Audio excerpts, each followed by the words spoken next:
The problem in today's 21st century is that the proper technology hasn't been developed or fully tested to prove that it's truly more beneficial to people with mental illnesses rather than the old ways without technology. But once this has been perfected, it will have the ability to change the future. The first problem: the development of this technology is extremely expensive, which brings many difficulties and many problems. The government needs to focus more on spending in this technology field in order to help speed up this process and allow this process to continue so they can make the perfect product. Also, the largest tech companies in the United States have the ability and the capital and funding to really make a serious impact in this field, but they aren't solely focused on this because the profit in this field is too minimal and has not been proven.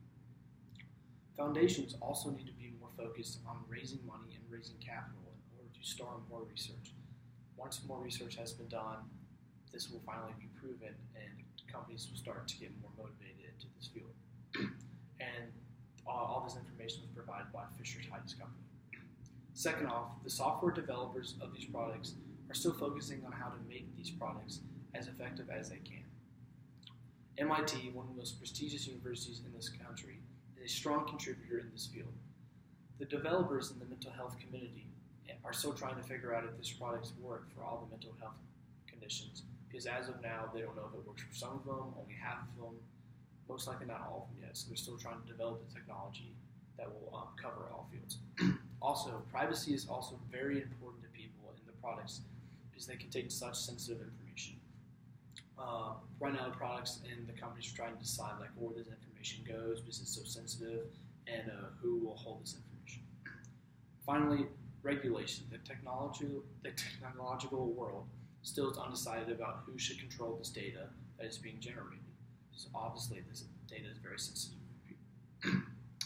And my third point, even though the technology is still very new and is yet to be perfected, it has the ability to change the mental illness industry in the future. The National Institute of Mental Health claims that the range at which these products have are endless, as this technology can be obtained worldwide, and basically it can be used by any user who has an electronic device or can come in contact with any type of electronic device. Second off, it would be much easier for patients who have trouble meeting people face to face because now they can use FaceTime and they don't have to actually walk into a place. It's way more accessible and much easier. And then many of these products, like phone apps, are free and much cheaper than any other regular old-time products. I mean, it's so much easier for someone to develop or design and develop an app that can be downloaded for free rather than people spend hundreds or thousands of dollars going to see a psychiatrist or some type of doctor. And then the developing technology has the ability to be reached 24/7, unlike traditional ideas. And when I say traditional ideas, I mean like walking in, like doctors and psychologists.